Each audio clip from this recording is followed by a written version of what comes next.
La Bible en un an, le 3 octobre, le livre du prophète Zacharie, chapitre 1, verset 1, au chapitre 2, verset 4, le livre des psaumes, chapitre 75, verset 1 à 11, le livre des proverbes, chapitre 24, verset 30 à 34, l'épître de Paul aux Colossiens, chapitre 1, verset 24 au chapitre 2, verset 5. Zacharie, chapitre 1. Le 8e mois, la seconde année de Darius, la parole de l'Éternel fut adressée à Zacharie, fils de Béréchia, fils d'Iddo, le prophète, en ces mots. L'Éternel a été très irrité contre vos pères. Dis-leur donc, ainsi parle l'Éternel des armées, revenez à moi, dit l'Éternel des armées, et je reviendrai à vous, dit l'Éternel des armées. Ne soyez pas comme vos pères, auxquels s'adressaient les premiers prophètes, en disant « Ainsi parle l'Éternel des armées, détournez-vous de vos mauvaises voies, de vos mauvaises actions. » Mais ils n'écoutèrent pas, ils ne firent pas attention à moi, dit l'Éternel. Vos pères, où sont-ils? Et les prophètes pouvaient-ils vivre éternellement? Cependant mes paroles et les ordres que j'avais donnés à mes serviteurs, les prophètes, n'ont-ils pas atteint vos pères? Ils se sont retournés, et ils ont dit « L'Éternel des armées nous a traités comme il avait résolu de le faire selon nos voies et nos actions. » Le 24e jour du 11e mois, qui est le mois de Shebat, la seconde année de Darius, la parole de l'Éternel fut adressée à Zacharie, fils de Béréchia, fils d'Iddo, le prophète, en ces mots. Je regardais pendant la nuit, et voici, un homme était monté sur un cheval roux, et se tenait parmi des myrtes dans un lieu ombragé. Il y avait derrière lui des chevaux roux, fauves et blancs. Je dis, qui sont ces chevaux, mon Seigneur? Et l'ange qui parlait avec moi me dit, je te ferai voir qui sont ces chevaux. L'homme qui se tenait parmi les myrtes prit la parole et dit, ce sont ceux que l'Éternel a envoyés pour parcourir la terre. Et ils s'adressèrent à l'ange de l'Éternel qui se tenait parmi les myrtes, et ils dirent, nous avons parcouru la terre, et voici, toute la terre est en repos et tranquille. Alors l'ange de l'Éternel prit la parole et dit, Éternel des armées, jusque à quand n'auras-tu pas compassion de Jérusalem et des villes de Juda, contre lesquelles tu es irrité depuis 70 ans? L'Éternel répondit par de bonnes paroles, par des paroles de consolation, à l'ange qui parlait avec moi. Et l'ange qui parlait avec moi me dit, crie, et dis, ainsi parle l'Éternel des armées, je suis ému d'une grande jalousie pour Jérusalem et pour Sion, et je suis saisi d'une grande irritation contre les nations orgueilleuses. Car je n'étais que peu irrité, mais elles ont contribué au mal. C'est pourquoi ainsi parle l'Éternel, je reviens à Jérusalem avec compassion. Ma maison y sera rebâtie, et le cordeau sera étendu sur Jérusalem. Crie de nouveau, et dis, ainsi parle l'Éternel des armées. Mes villes auront encore des biens en abondance. L'Éternel consolera encore Sion, il choisira encore Jérusalem. Je levai les yeux et je regardai, et voici, il y avait 4 cornes. Je dis à l'ange qui parlait avec moi, qu'est-ce que ces cornes? Et il me dit, ce sont les cornes qui ont dispersé Juda, Israël et Jérusalem. L'Éternel me fit voir 4 forgerons. Je dis, que viennent-ils faire? Et il dit, ce sont les cornes qui ont dispersé Juda, tellement que nul ne lève la tête.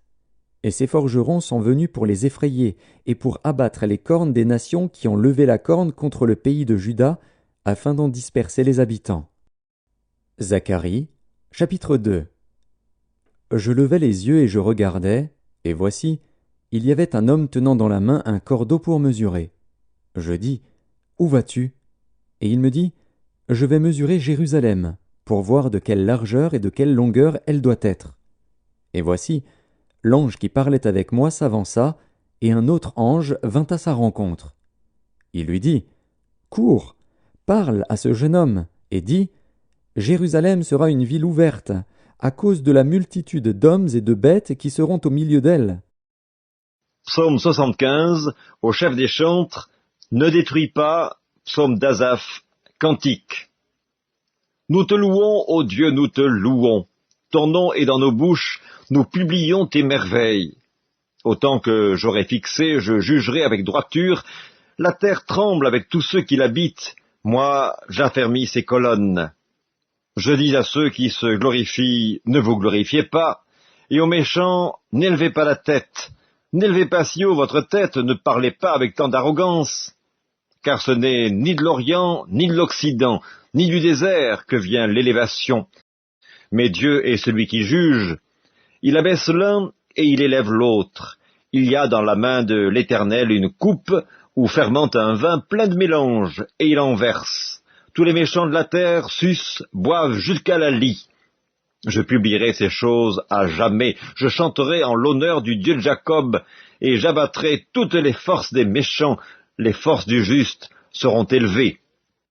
Livre des Proverbes, chapitre 24. J'ai passé près du champ d'un paresseux et près de la vigne d'un homme dépourvu de sens. Et voici, les épines y croissaient partout, les ronces en couvraient la face, et le mur de pierre était écroulé. J'ai regardé attentivement et j'ai tiré instruction de ce que j'ai vu. Un peu de sommeil, un peu d'assoupissement, un peu croiser les mains pour dormir.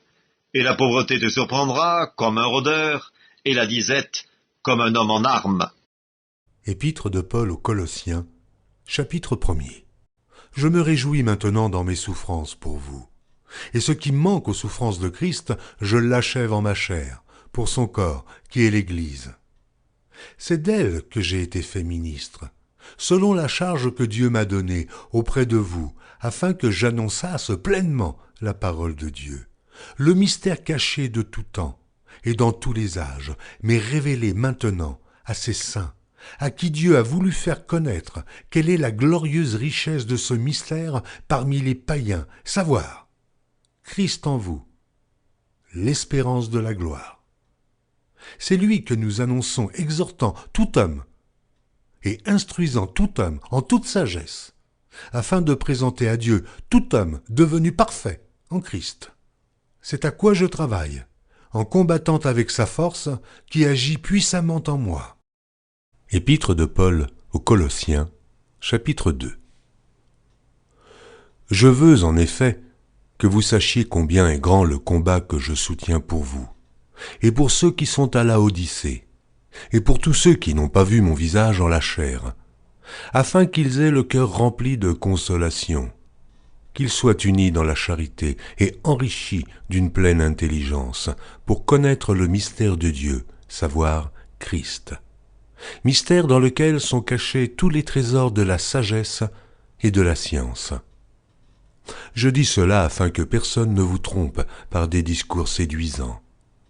Car si je suis absent de corps, je suis avec vous en esprit, voyant avec joie le bon ordre qui règne parmi vous, et la fermeté de votre foi en Christ.